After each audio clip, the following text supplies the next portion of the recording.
الحمد لله رب العالمين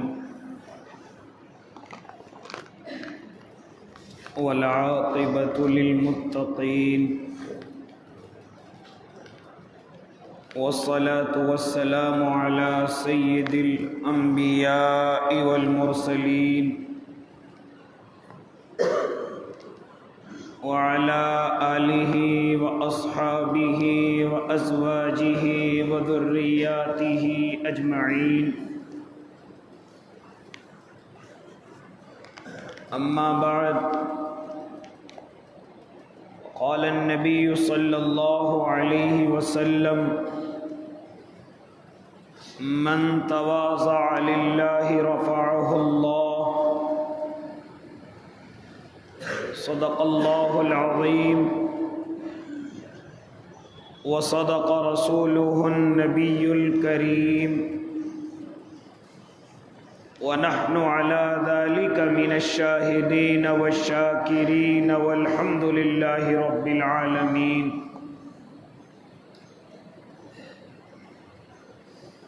واجب الاحترام ساتھیوں، بزرگوں، نوجوانوں اور معصوم بچوں،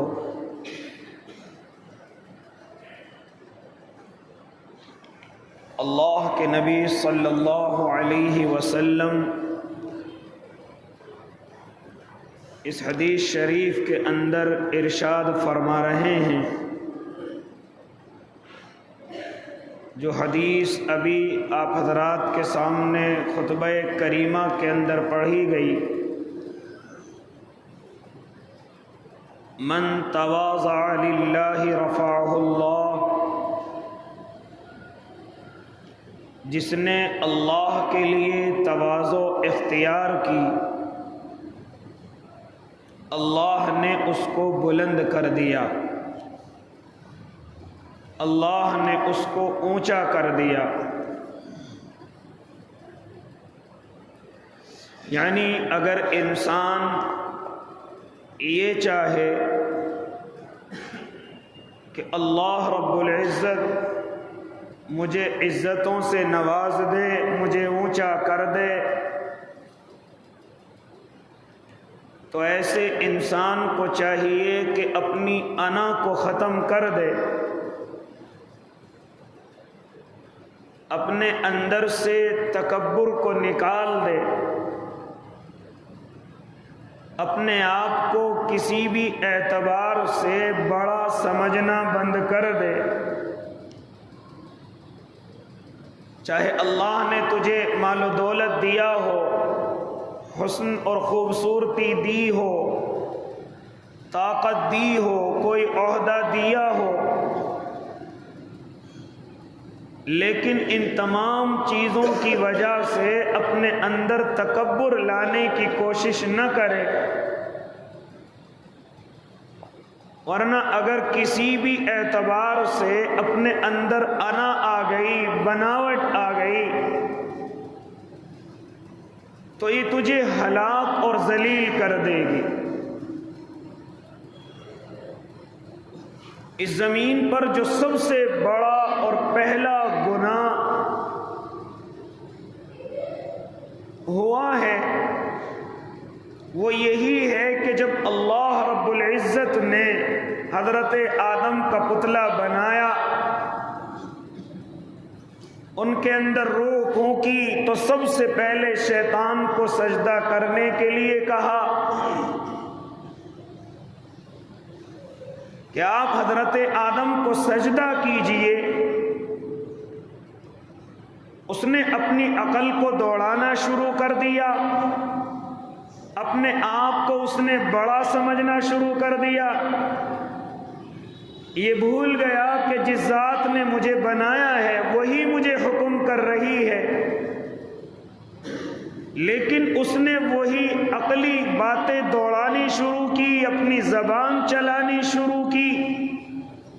اور کہنے لگا انا خیر من خلقتنی من نار وخلقتہ من طین،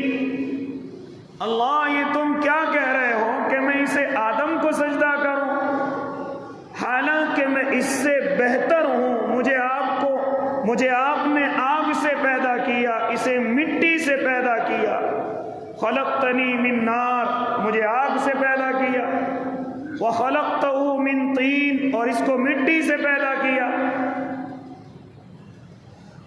آپ ایک آگ کو کہہ رہے ہیں جو شعلے مارتی ہے، جو اوپر کو جاتی ہے، جو بڑی ہے،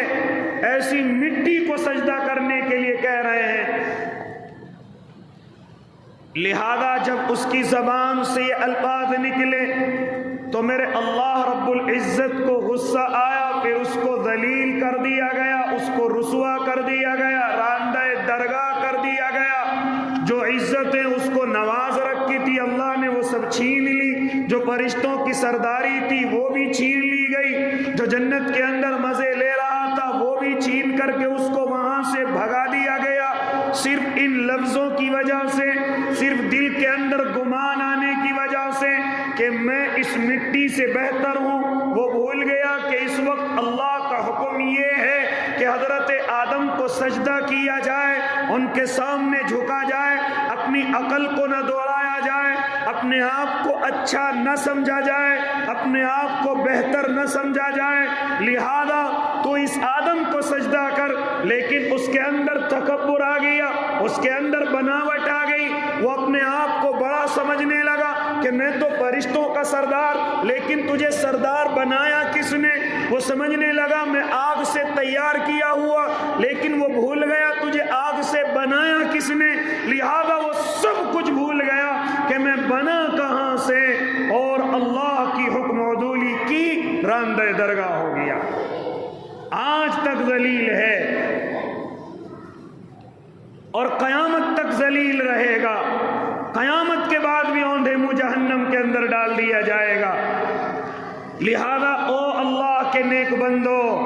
یہی کچھ میرے اور آپ کے اندر بھی بناوٹیں آ جاتی ہیں۔ کبھی کبھی مالداری کی بناوٹ، ہم بھول جاتے ہیں ہمیں مالدار بنایا کس نے۔ کبھی خوبصورتی کی بناوٹ، ہم بھول جاتے ہیں کہ ہمیں یہ خوبصورتی دی کس نے۔ کبھی اپنے علم کی بناوٹ، بھول جاتے ہیں یہ علم ہمیں دیا کس نے۔ ابھی دماغ کی ایک نس ادھر سے ادھر ہو جائے، انسان سب کچھ بھول جائے، انسان پاگل ہو جائے، انسان ایسا مجنون اور دیوانہ ہو جائے کہ ابھی لوگ عزت کر رہے تھے اور ابھی دماغ کے اندر کوئی دقت آ جائے، ابھی لوگ تیرا مذاق بھی بنانے لگیں گے، ابھی لوگ تیری مذاق بنا کر کے تجھ سے تفریح کرنے لگیں گے کہ اس کے دماغ کے اندر کمی ہے، ذرا اس سے تفریح کریں، ذرا اس سے مذاق کریں۔ لہذا میں اور آپ لمحوں کا بھی کھیل نہیں ہے، پھر ہم تکبر کس چیز کا دکھاتے ہیں؟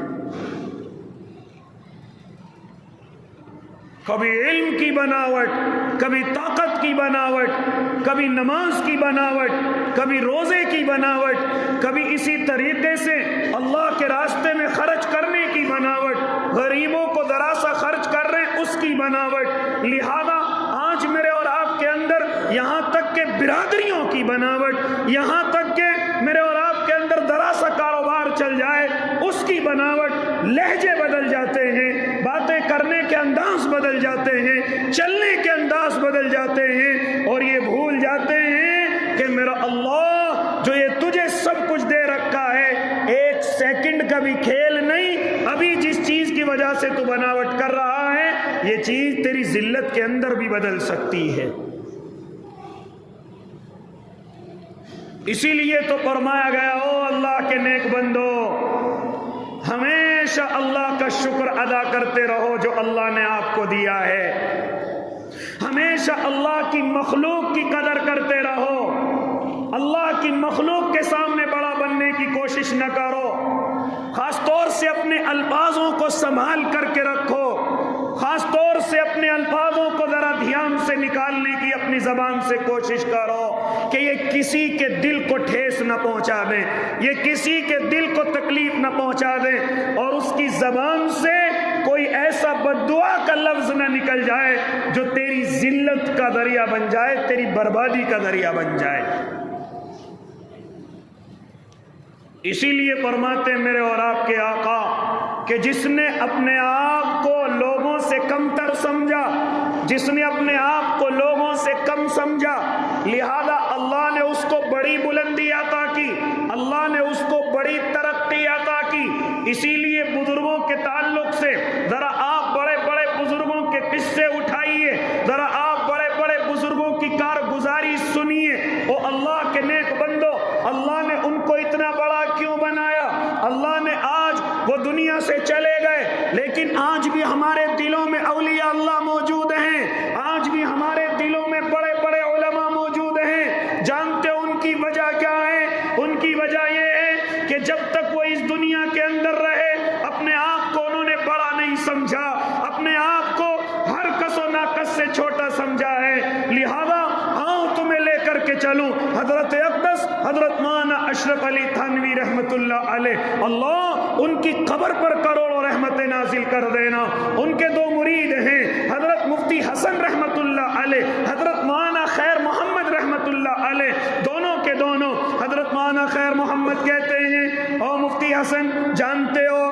میں جب حضرت کی خانقاہ میں بیٹھا رہتا ہوں اور بڑے بڑے مرید وہاں موجود ہوتے ہیں تو میرے دل کے اندر خیال آتا ہے، ارے یہ سب مجھ سے اونچے ہیں، یہ سب مجھ سے بڑے ہیں، لہذا تو کچھ بھی نہیں ہے ان کے سامنے، اللہ نے ان کو بڑا نوازا ہے لیکن تو کچھ بھی نہیں ہے۔ مفتی محمد حسن رحمت اللہ علیہ فرماتے ہیں، ارے خیر محمد، یہ حالت تو میری بھی رہتی ہے کہ میں جب بھی خانقاہ کے اندر بیٹھتا ہوں میں اپنے آپ کو سب سے کمتر سمجھتا ہوں، سب سے نچلا آدمی سمجھتا ہوں۔ کہنے لگے یہ حالت تو میری بھی ہوتی ہے۔ ارے یہ حالت اچھی ہے یا بری ہے؟ چلو حضرت مولانا اشرف علی تھانوی کی خدمت میں پہنچتے ہیں، دونوں کے دونوں پہنچتے ہیں۔ حضرت آپ کی خانقاہ میں ہماری حالت یہ رہتی ہے، لہذا حضرت مولانا اشرف علی تھانوی فرماتے ہیں، او اللہ کے نیک بندو، تم اپنی بات کرتے ہو، جب میں خانقاہ میں لوگوں کو سبق دیتا ہوں تو یہ حالت تو میری بھی رہتی ہے کہ جتنے بیٹھے ہوئے ہیں تجھ سے اونچے ہیں، تو بھی ان سے نیچا ہے۔ فرمایا کرتے تھے کہ میں تمام مسلمانوں کو، ایمان والوں کو اپنے سے اونچا سمجھتا ہوں اور تمام کافروں کو احتمالاً سب سے اپنے سے اونچا سمجھتا ہوں۔ ایمان والا یہ کہ پتہ نہیں اس کا عمل اللہ کو کون سا پسند آ جائے اور اس کا جنت کا فیصلہ ہو جائے اور تو رہ جائے، اس لیے تجھ سے اونچا ہے۔ اور کافروں کو احتمالاً اس لیے کہ اگر مرنے سے پہلے اس نے بھی ایمان قبول کر لیا تو یہ بھی مجھ سے پہلے جنت میں چلا جائے گا، اس لیے میں پوری دنیا کے انسانوں سے اپنے آپ کو نیچا سمجھتا ہوں۔ آج میرے اور آپ کے جتنے گھروں کے اندر، پڑوسیوں میں، رشتہ داریوں میں جتنی لڑائی جھگڑوں کی آج وجہ ہیں، ان کی وجہ انا ہے، ان کی وجہ تکبر ہے، ان کی زیادہ وجہ بناوٹ ہے۔ آج جتنے بھی رشتے ناتے آپس میں ٹوٹتے ہیں، وہ کیوں نہیں بتاتے کہ ان کی وجہ تکبر ہوتی ہے، ان کی وجہ انا ہوتی ہے، بناوٹ ہوتی ہے۔ ذرا ذرا سی بات میں ہاں رشتے ناتوں کو ختم کر دینا، پڑوسیوں کو غصے دکھانا، پڑوسیوں کو اپنی طاقت کا اندازہ کرانا، پڑوسیوں کو نیچا دکھانا، رشتہ داروں کو نیچا دکھانا، ملنے جلنے والوں کو نیچا دکھانا، یہاں تک کہ آج اس انا نے میرے اور آپ کے دلوں کو بھی تبدیل کر دیا ہے۔ دلوں میں محبت نہیں ہے، زبانوں پر، چہروں پر مسکراہٹ ہے، لیکن دلوں کے اندر محبت نہیں ہے۔ جانتے ہو اس کی بھی وجہ کہیں نہ کہیں انا ہے۔ ارے یہ کیا ہے میرے سامنے؟ میں کون سی برادری کا ہوں؟ یہ کون سی برادری کا ہے؟ یہ نہیں جانتا میرا کاروبار کیا ہے، یہ نہیں جانتا کہ میں کتنا بڑا آدمی ہوں، یہ نہیں جانتا کہ میں کتنا طاقتور ہوں، یہ نہیں جانتا میری پولیس والوں سے بھی جانکاری ہے، یہ نہیں جانتا کہ میرے بڑے بڑے لوگ میرے فون پر اکٹھے ہو جاتے ہیں۔ یہ تمام کی تمام چیزیں جو میرے اور آپ کے دلوں کے اندر بیٹھی ہوئی ہیں، آپس میں نفرتیں بنائی ہوئی ہیں، آپس میں اختلاف بنائے ہوئے ہیں۔ جس دن یہ انا ختم ہو گئی، جس دن یہ تکبر اپنے اندر سے ختم ہو گیا، میرے اور آپ کے اندر محبت آٹومیٹک پیدا ہو جائے گی۔ جب تک یہ انا ختم نہیں ہوگی، تکبر ختم نہیں ہوگا، میں کچھ ہوں یہ جب تک ختم نہیں ہوگا،